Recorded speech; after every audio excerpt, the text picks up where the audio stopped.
अब चलते हैं शॉर्ट क्वेश्चन नंबर 7 की तरफ, जिसमें हम लोग डिस्कस करेंगे कि क्यों फोटो डायोड जो है वो ऑपरेट करवाया जाता है रिवर्स बायस स्टेट के अंदर। ये एक्सप्लेन करते हैं। एक फोटो डायोड जो है स्टूडेंट्स, उसको यूज किया जाता है डिटेक्शन ऑफ लाइट के पर्पस में।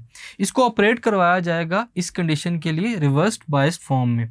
जब कोई भी लाइट जो है वो इंसिडेंट नहीं होती जंक्शन के ऊपर, तो रिवर्स करंट जो है स्टूडेंट्स वो उस टाइम के ऊपर ऑलमोस्ट निग्लिजिबल होता है, इग्नोर कर दिया जाता है। लेकिन जब जंक्शन के ऊपर लाइट पड़ती है या फिर उसको एक्सपोज किया जाता है लाइट के अंदर, तो रिवर्स करंट जो है वो इंक्रीज होने लगता है with the increment of light. Intensity of light जैसे जैसे बढ़ती जाएगी, रिवर्स करंट उसी तरह बढ़ता जाएगा। जब इलेक्ट्रॉन एंटर होगा जंक्शन के अंदर, तो वो इलेक्ट्रॉन होल पेयर जनरेट करेगा, जिसकी वजह से जो करंट है वो फ्लो करेगा। जैसा कि इंटेंसिटी ऑफ लाइट इंक्रीज करती जाएगी स्टूडेंट्स, तो number of electron hole pairs जो है वो भी इंक्रीज करते जाएंगे, जिसके रिजल्ट में जो करंट है स्टूडेंट्स वो इंक्रीज करना स्टार्ट हो जाएगा। सो स्टूडेंट्स, इस कंडीशन में हम लोगों ने देखा कि क्यों फोटो डायोड जो है वो ऑपरेट करता है रिवर्स बायस स्टेट के अंदर। Thank you.